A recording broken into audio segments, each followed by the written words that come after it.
Hello दोस्तों। और आप लोगों के सामने डीसी जनरेटर का लगभग जितना हमने पढ़ाया था, लगभग डीसी जनरेटर आपका ख़त्म हो चुका है। तो डीसी जनरेटर कितने प्रकार के होते हैं, क्या क्या होते हैं। तो हमने डीसी जनरेटर के लगभग न्यूमेरिकल भी लगवा दिए 20-25 जो 3-4 लेक्चर चला। तो अगर आप लोग अच्छे से पढ़िएगा। अब अगर आप लोग को मेरी वीडियो अच्छी लग रही हो कि मैं जो पढ़ा रहा हूँ अच्छे से पढ़ा रहा हूँ, अच्छे से समझा रहा हूँ, तो एक बार लाइक और सब्सक्राइब जरूर कर दीजिएगा, अपने दोस्तों के साथ शेयर कीजिएगा, क्योंकि ये वीडियो जो मैं बना रहा हूँ आप लोगों के लिए तैयारी के लिए बड़ी हेल्पफुल वीडियो है। और न हो तो इसको आप लोग रिविजन करिएगा और पढ़िएगा और अच्छे से पढ़िएगा। अब हम लोग मोटर शुरू करते हैं। ठीक, मोटर डीसी मोटर। कौन सा मोटर है? DC motor. तो मोटर क्या करती है? डीसी मोटर क्या करती है? इलेक्ट्रिकल को मैकेनिकल में चेंज कर देती है। तो एक बार ये डीसी मोटर है, लिख देते हैं, बता देते हैं, बता तो चुके ही। अब मोटर हमारा फ्लेमिंग के, तो मोटर क्या करती है? इलेक्ट्रिकल इनपुट को, किसको? इलेक्ट्रिकल इनपुट को मैकेनिकल आउटपुट में चेंज कर देती है, तो डीसी मोटर होती है। तो मोटर हमारा फ्लेमिंग के बाएं हाथ के नियम पे काम करती है। फ्लेमिंग के बाएं हाथ का नियम भी बता दिए था आपको कि फ्लेमिंग के बाएं हाथ का नियम क्या करता है। फ्लेमिंग के बाएं हाथ का नियम, एक चीज याद रखिएगा, फोर्स की डायरेक्शन को, कहीं अगर क्वेश्चन में पूछता है कि फ्लेमिंग के बाएं हाथ का नियम क्या इंडिकेट करता है, पूछ सकता है कि फोर्स की दिशा को, डायरेक्शन को कौन इंडिकेट करता है? फ्लेमिंग का बाएं हाथ का नियम। ठीक, नोट पॉइंट करके लिख लीजिएगा।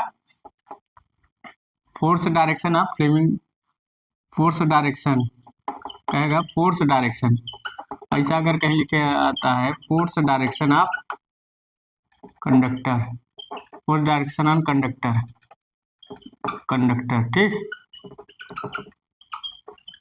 तो किसके अनुसार होगा? अकॉर्डिंग टू, नोट पॉइंट करके लिख लेगा, according to Fleming left hand rule, Fleming left hand rule, hand rule. ये चीज याद रखिएगा, हर क्वेश्चनों में कहीं कहीं पूछ लेता है घुमाकर। तो आप अगर फोर्स की डायरेक्शन अगर पूछ रहा है तो वहां आपको फ्लेमिंग का बाएं हाथ का नियम का, क्योंकि जब फोर्स लगता है तभी कंडक्टर घूमता है। फ्लेमिंग के बाएं हाथ का नियम एक कहता है। और जनरेटर हमारा क्या देता है? करंट देता है। तो इसमें करंट और इंड्यूस्ड ईएमएफ की दिशा, अगर करंट और इंड्यूस्ड ईएमएफ की दिशा पूछ रहा है या मैग्नेटिक फील्ड की दिशा पूछ रहा है तो फ्लेमिंग का राइट हैंड रूल लगेगा। और फोर्स की दिशा पूछ रहा है, टार्क की दिशा पूछ रहा है, फोर्स और फोर्स, इसी में आगे बढ़ा फोर्स ऑन कंडक्टर। और ये दूसरा में लिख लो, टार्क का डायरेक्शन अगर कहीं पूछता है तो फ्लेमिंग के बाएं हाथ का नियम लिखेंगे, torque on conductor, torque on conductor, torque on conductor. अगर ऐसे कहीं जो कंडक्टर पर टार्क लग रहा है, फोर्स टार्क, वो फ्लेमिंग के बाएं हाथ के नियम होगा। ठीक, according to Fleming left hand rule, Fleming left hand rule, hand rule. तो आप लोग को ये चीज याद रखनी है, एग्जाम में पूछता है। तो डीसी मोटर समझ ही होंगे। डीसी मोटर हमारा फ्लेमिंग के बाद का नियम क्या करता है? इलेक्ट्रिकल को मैकेनिकल में चेंज करता है।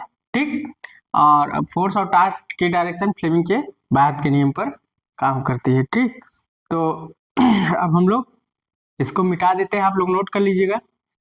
डीसी मोटर है तो समझाने के लिए थोड़ा, तो मोटर, उसके बाद डीसी मोटर के बाद आपका अब मोटर ही चलेंगे। अभी जनरेटर जितना था, डीसी जनरेटर लगभग समाप्त हो गया। मोटर, तो इसको आप लोग उतार लिएगा, आप लोग पुश कर लीजिएगा, पुश करने के बाद उतार लीजिएगा। अब आगे चलते हैं। पावर फ्लो डायग्राम, क्या लिखेंगे? Power flow diagram.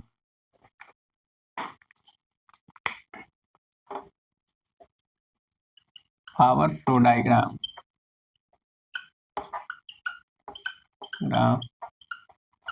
तो ये आपका डीसी मोटर है। तो मान लीजिए और अगर फ्लो डायग्राम की बात करें,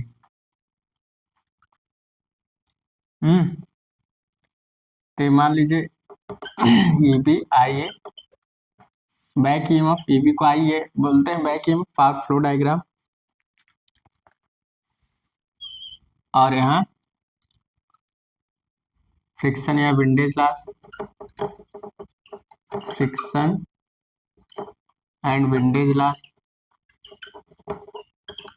विंडेज लॉस। दूसरा no load core loss, no load core loss, loss और स्ट्रे लॉस, स्ट्रे लॉस। ठीक, अब इन दोनों को बोलते हैं no load rotational loss, no load rotational loss, rotational loss. और टोटल को बोलते हैं रोटेशनल लॉस, रोटेशनल लॉस, याद रखिएगा। अब आउटपुट क्या मिलता है मोटर का? Output, mechanical output. तो आउटपुट क्या, मैकेनिकल आउटपुट, या इसी को बोलते हैं शाफ्ट आउटपुट, शाफ्ट पावर। क्या बोलते हैं? Shaft power. दो नामों से जानते हैं, मैकेनिकल आउटपुट या शाफ्ट पावर। अब इलेक्ट्रिकल इनपुट, तो इलेक्ट्रिकल इनपुट, इलेक्ट्रिकल इनपुट या इसे आर करके हम लोग बी इंटू आई एल लिख सकते हैं। अब इलेक्ट्रिकल इनपुट में क्या क्या था? जनरेटर का अपोजिट है a total copper loss, copper loss को कहते हैं टोटल कॉपर लॉस, और इसको कॉपर लॉस सही से लिख दे, आप लोग कहेंगे कॉपर लॉस। और ब्रूस ड्रॉप लॉस, सबके बारे में बता चुके हैं। बता लीजिए, पावर फ्लो डायग्राम से आप लोग को मिल रहा है। ठीक, तो पावर फ्लो डायग्राम में बता लीजिए। तो कभी कभी पूछ लेता है, तो आपको याद रखना है। कभी पॉइंट ए दे देगा, पॉइंट बी दे देगा, पॉइंट सी दे देगा, पूछेगा पॉइंट ए में क्या होता है, पॉइंट बी में क्या होता है, पॉइंट सी में क्या होता है, ये सब क्या होता है। यहाँ पूछ लेगा पॉइंट सी, पॉइंट डी, मतलब कुछ भी दे देगा। ये क्या है? मोटर के आर्मेचर में प्रोड्यूस आर्मेचर पावर। ये क्या है? इसको बोलते हैं produce armature power, produced armature power, armature power. ठीक, तो आर्मेचर में कौन सा पावर हो रहा है प्रोड्यूस? ईबी और आईए। ठीक, क्या प्रोड्यूस हो रहा है? ईबी और आईए। बता लीजिए।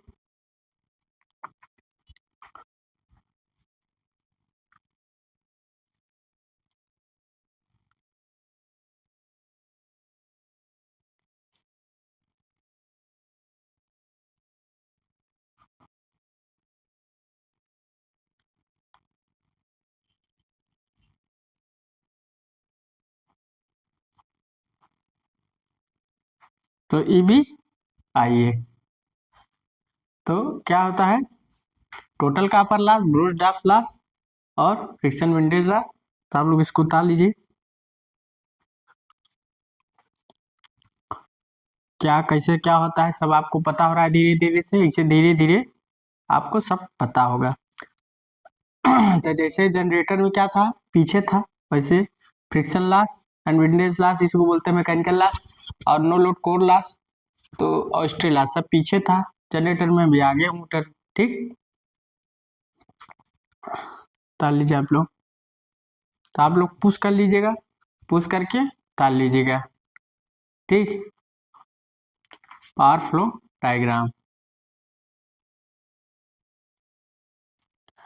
तो आप लोग अच्छे से पढ़ लीजिएगा इसको। ये पावर फ्लो डायग्राम हो गया। अब हम लोग चलते हैं अगला, क्या, maximum efficiency of DC motor. अगला हेडिंग रहेगा maximum efficiency of DC motor. तो मोटर में मैक्सिमम इफिशिएंसी कब होगी, मोटर में हमारे मैक्सिमम इफिशिएंसी कब होगी, कब होगी बताइए भाई लोग। जब कांस्टेंट लॉस और कॉपर लॉस इक्वल हो जाते हैं, मतलब कांस्टेंट लॉस और वेरिएबल लॉस अगर इक्वल हो गए तो मैक्सिमम इफिशिएंसी मोटर में हो जाएगी। तो इफिशिएंसी बराबर हम लोग क्या जानते हैं, आउटपुट अपॉन इनपुट। तो अब इसको हम इतना लिख सकते हैं, input minus loss upon input. Motor में इनपुट हम लोग क्या दे रहे हैं, वी इंटू आई एल दे रहे हैं, इंटू आई एल। तो इसमें लग सकते हैं V into I L minus loss, क्या लॉस, तो एक आयरन लॉस है, copper loss plus I square R अब इंटू आई एल। अब मैक्सिमम इफिशिएंसी के लिए हम लोग क्या जानते हैं, D into D I equal to 0 रख सकते हैं। तो अवकलन कर देंगे तो हमारा क्या आ जाएगा, D upon D I. For maximum efficiency के लिए लिख लेंगे, for maximum efficiency, maximum efficiency.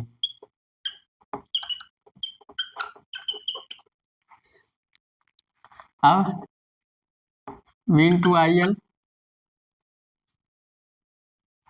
तो एक में होगा पूरा, ठीक, नहीं सही है, ठीक। अगर ये पूरा एक में हो जाएगा तो माइनस हो जाएगा, ठीक।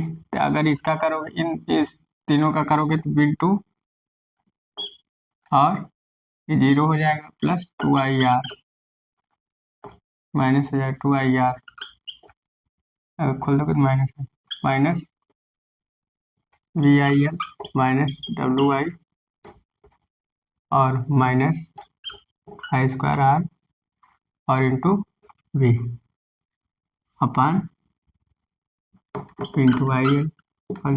अब ये 0 हो जाएगा, तो 0 हो जाएगा तो हम इसको बराबर इतना लिख देंगे, तो 0 बराबर हम लिख सकते हैं क्या, VIL।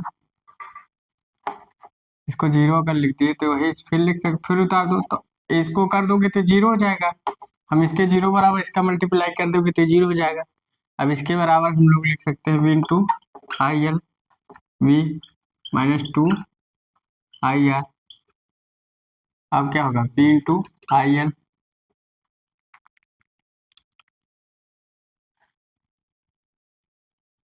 हाँ, तो उधर चला जाएगा, प्लस हो जाएगा, माइनस माइनस से गुणा प्लस हो जाता था, तो क्या होगा,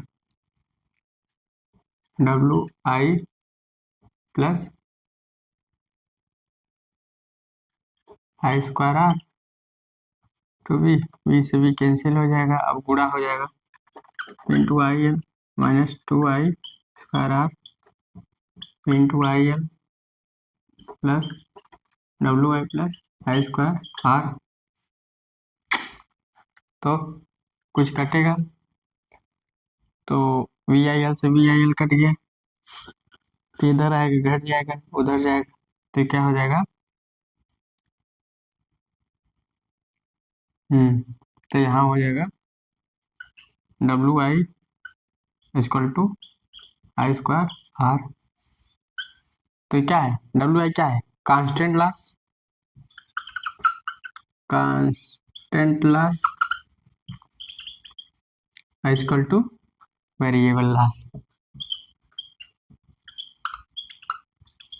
लॉस तो इक्वल होता है constant loss equal to variable loss. ये आपका फार्मूला निकल रहा है। ठीक, अब इसको इतना लिख सकते हो कितना, आई एल, तो आई एल है आई इक्वल टू क्या होगा, डब्ल्यू आई अपन आर, तो हमारा फार्मूला हो गया। आर क्या है, मोटर का रेजिस्टेंस, आर्मेचर का रेजिस्टेंस माना जाता है, सब आर ही लिख लो, कोई दिक्कत नहीं। तो आपका मोटर में मैक्सिमम एफिशिएंसी कब निकला, जब कॉपर लॉस कांस्टेंट लॉस के इक्वल हो गया, तब मोटर हमारी मैक्सिमम एफिशिएंसी हो गई। उतार लीजिए।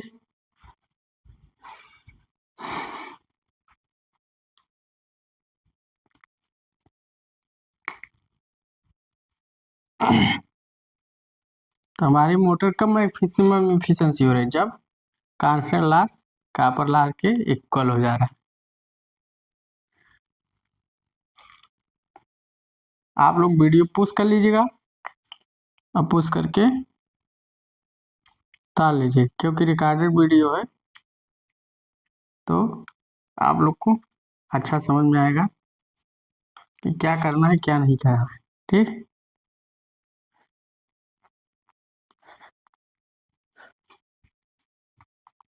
तो आपके सामने हमने सारा डेरिवेशन कर दिया कि कैसे क्या करना है, तो आप लोग अच्छे से पढ़िएगा, स्टेप बाय करके पढ़िएगा, जो हाँ हमसे जितना हो जा रहा है उतना एफिशिएंट आपको दे रहे हैं, तो आप लोग अच्छे से पढ़िएगा। तो ये आप लोगों के सामने यहाँ ये हो रहा है। ठीक, तो डाल लीजिए आप।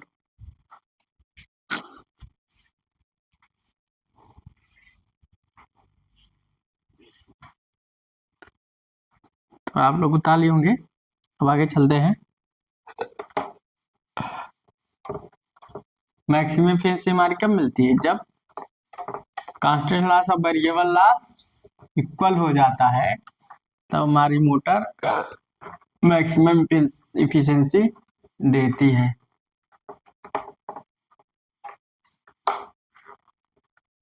आगे चलते हैं। अब बैक ईएमएफ होता है, बैक ईएमएफ बोलते हैं, इसको बोलते हैं हिंदी में विरोधी विद्युत वाहक बल। क्या होता है बैक ईएमएफ, क्या होता है, जब हमारा कोई कंडक्टर, जैसे हमारा कंडक्टर है, करंट कंडक्टर है, इसमें करंट फ्लो हो रहा होगा और नॉर्थ और साउथ पोल में घूम रहा होगा।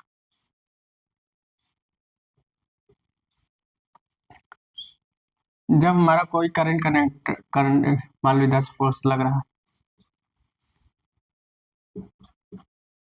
इधर मैग्नेटिक फील्ड है, इधर नॉर्थ और साउथ पोल है, कंडक्टर है, क्या है, कंडक्टर है, अरे मैग्नेटिक फील्ड है, फाई मैग्नेटिक फील्ड है।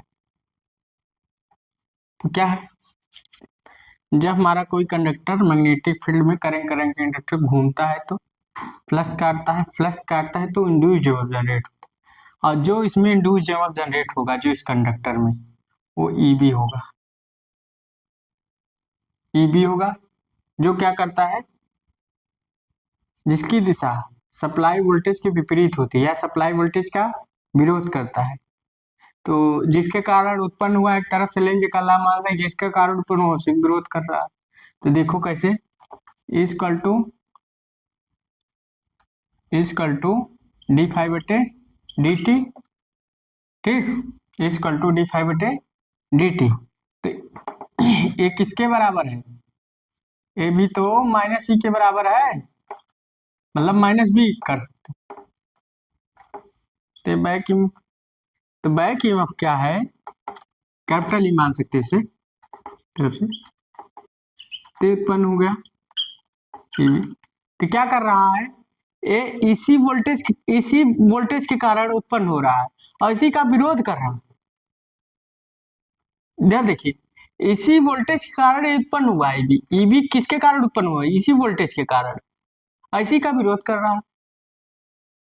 इसी इसी प्रॉपर्टी के कारण इसे बैक ईएमएफ बोलते हैं। क्या बोलते हैं? Back EMF.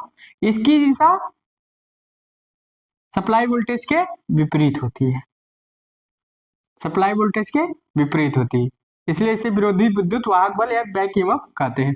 तो जब कोई करंट कंडक्टर मैग्नेटिक फील्ड में इंड्यूस फ्लक्स को काटता है तो इंड्यूस्ड ईएमएफ जनरेट होता है। तो इंड्यूस्ड ईएमएफ क्या करता है? जो इंड्यूस्ड ईएमएफ जनरेट होता है वो सप्लाई वोल्टेज का विरोध करता है या उसकी दिशा सप्लाई वोल्टेज के विपरीत होती है। इस प्रॉपर्टी के कारण हम लोग इसको बैक ईएमएफ बोलते हैं। समझ गए होंगे? तो इसमें 4-5 बातें हैं, वही लिख लिया जाएगा। अब बैक ईएमएफ का अगर फार्मूला लिखे तो बैक ईएमएफ का फार्मूला क्या होगा? V equal to EB plus IAR। याद रखिएगा, फार्मूला हर जगह पूछता है। और EB की मान अगर हम देखा जाए तो आप लोग याद रख लीजिएगा, P5ZDN/60 ही होगा। ठीक, सेम जनरेटर की तरह होता है, कुछ करना नहीं है। तो इसको ताल लीजिए, सारे पॉइंट्स हम लिखा देंगे। तो क्या है कि बैक ईएमएफ हमारा क्या है? एक जिसके कारण उत्पन्न उसका विरोध कर रहा है और इसकी दिशा सप्लाई वोल्टेज के कारण विपरीत है, सप्लाई वोल्टेज का विरोध करता है। सिंपल सा। बैक ईएमएफ, जब कोई करंट कंडक्टर मैग्नेटिक फील्ड में फ्लक्स को काटता है तो उसमें इंड्यूस्ड ईएमएफ जनरेट होता है जिसकी दिशा सप्लाई वोल्टेज के विपरीत होती है, सप्लाई वोल्टेज का विरोध करता है। तो उसे हम लोग इस प्रॉपर्टी के कारण हम लोग इसे इंड्यूस्ड ईएमएफ कहते हैं। ठीक, इसको उतार लीजिए। तब उसके बाद हम 4-5 पॉइंट लिखा देते हैं। फार्मूला लिख लीजिए आप लोग। ये फार्मूला सेम यही फार्मूला पूछ लेता है, तो आप लोग को फार्मूला याद रखना है। ठीक, तो फार्मूला क्या कह रहा है तो के अनुसार आपको चलना पड़ेगा।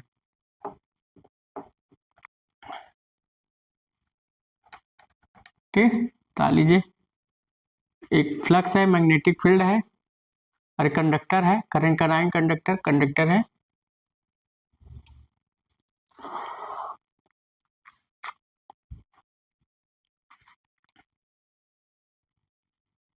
तो डीसी मोटर अब चालू हो गया है, इस पर भी डीसी मोटर का न्यूमेरिकल लगवाएंगे। उसके बाद सारे एसी मोटर चलेंगे, एसी मोटर, एसी जनरेटर। अभी डीसी मोटर, डीसी जनरेटर पढ़ रहे हैं। ठीक, तो आप लोग इसको उतार लेंगे, फिगर की भी बना लीजिएगा। तब इस पर लिखवाते हैं नंबर 1 पॉइंट।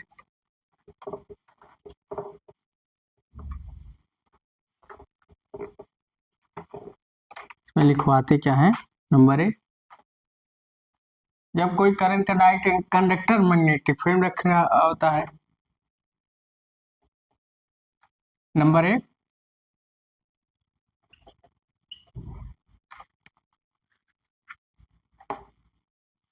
कहेंगे when current carrying conductor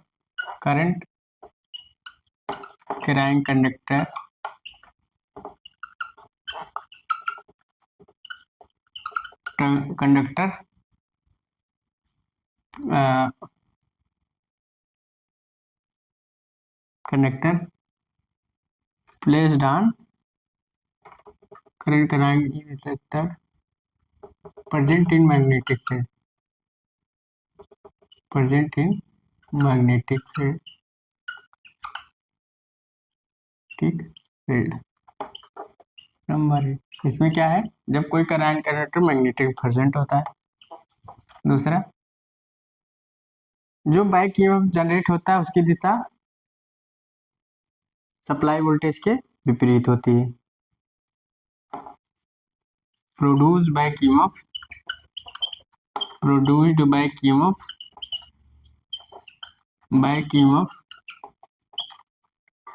EB, opposite direction of supply current, opposite supply voltage, opposite direction of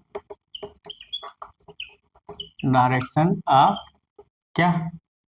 supply voltage, supply voltage, मतलब जो ए बी की दिशा होती है इसके विपरीत होती है या इसका विरोध करती है। तो जब कोई करंट कंडक्टर मैग्नेटिक फील्ड को काटता है तो बैक ईएमएफ जनरेट होता है। लिखेंगे when conductor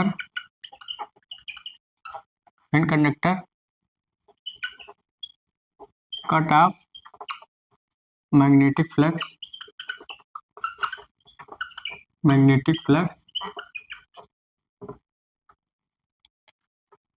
produce magnetic flux then produce back EMF,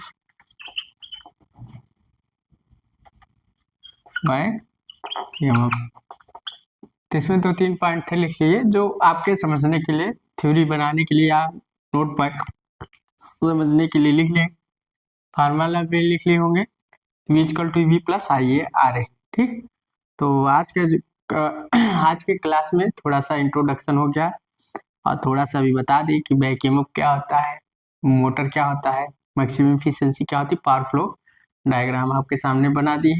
तब आगे कल से क्लास चलेंगे और अगर आपको मेरी वीडियो अच्छी लग रही हो तो लाइक और सब्सक्राइब कर दीजिए, अपने दोस्तों के साथ कीजिए। तो थैंक्स।